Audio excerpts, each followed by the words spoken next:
Guten Tag amici, bentornati in Lorenz in der Schweiz, io sono il vostro Lorenzo Pardini. Allora, primi passi in Svizzera, first step in Switzerland.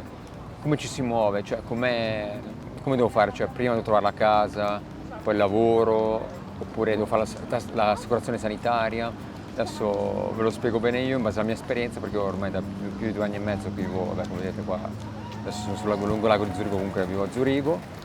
E vi voglio dare questi semplici ma importanti passaggi perché spesso si fa tanta confusione. Allora, due premesse. La prima che questi passaggi che sto dicendo è per la Svizzera, per qua Svizzera tedesca, anche Svizzera romanda francese, ma per il Ticino un pochino più diverso. E il secondo è che per le persone fisiche, ossia per dipendenti, come dicono qua, Mitarbeiter, persone che avranno un contratto di lavoro, quindi fanno un lavoro da dipendenti. Invece per chi ha un'impresa individuale, un self-standing, è un pochino più diverso.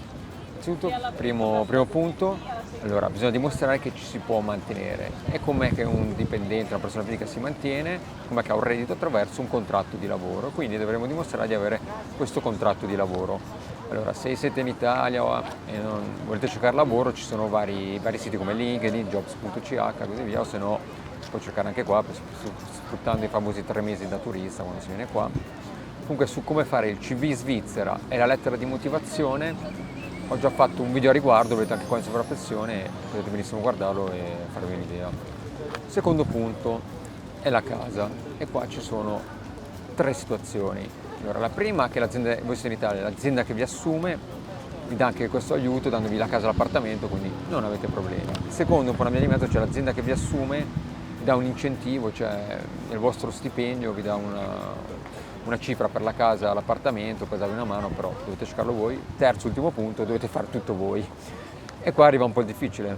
Perché? Perché se tu non hai il permesso di soggiorno, il permesso B, un appartamento a casa non te la danno. Però se tu non hai la casa e l'appartamento, non potrai mai fare il permesso B, il permesso di soggiorno.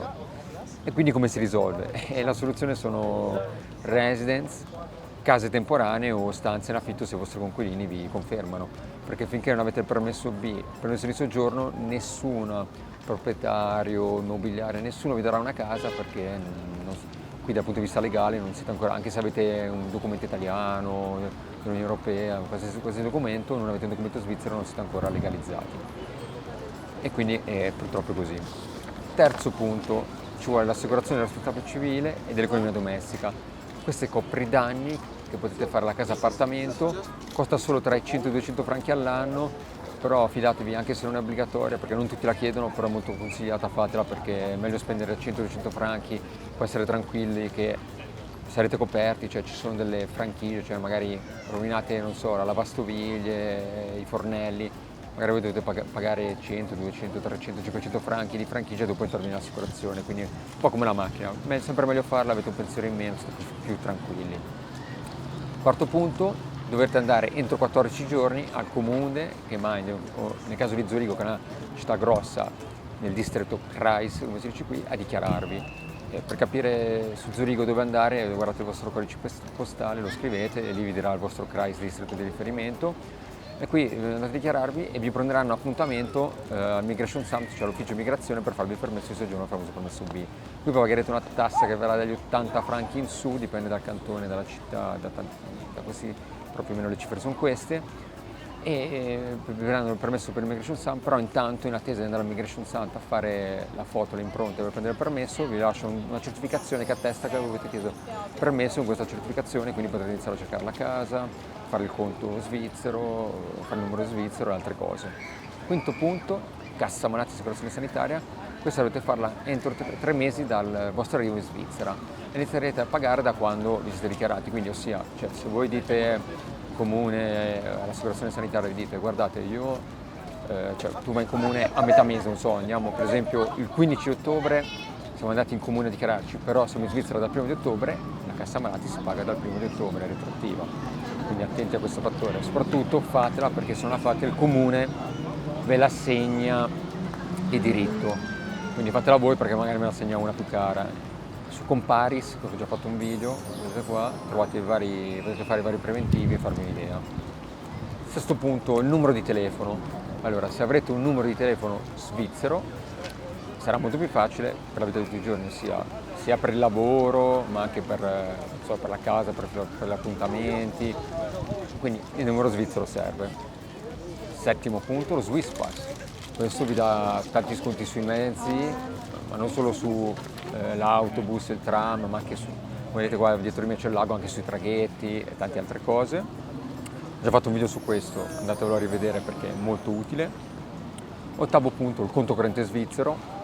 Ci serve innanzitutto perché il nostro datore di lavoro ci dovrà pagare su un conto corrente svizzero e poi per pagare l'affitto e le altre spese, il supermercato, quindi ci servirà un conto corrente svizzero.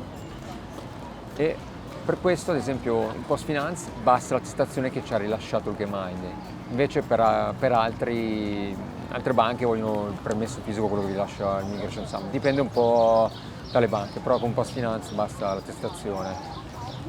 E collegato al conto c'è Twint.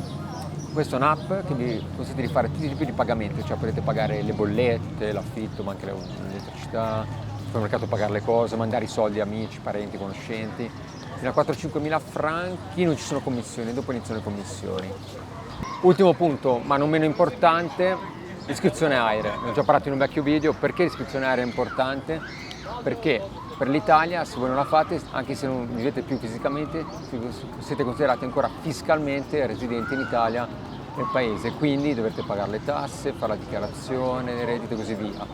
E quindi per questo motivo è importante fatela, perché se no poi rischiate anche che se non voi pensate, tanto se vivete qua, avete percepito dei redditi in Svizzera, non dovete fare la dichiarazione, se poi il fisco lo Stato italiano, l'Agenzia delle Entrate vi scopre, poi non passerete un bel momento, ecco. Quindi consiglio caldamente di fare l'iscrizione AIRE. E niente, quindi vi ringrazio per avermi seguito anche oggi. Se non siete iscritti, fatevi l'iscrizione per vedere video come questi e molti altri, anzi adesso come vedete c'è dietro il lago di Zurigo, quindi vedrete anche tanti bei video anche estivi su Zurigo, ma ci saranno anche quelli invernali. Quindi da Lorenz in der Schweiz è tutto, grazie per avermi visto e alla prossima. Ciao!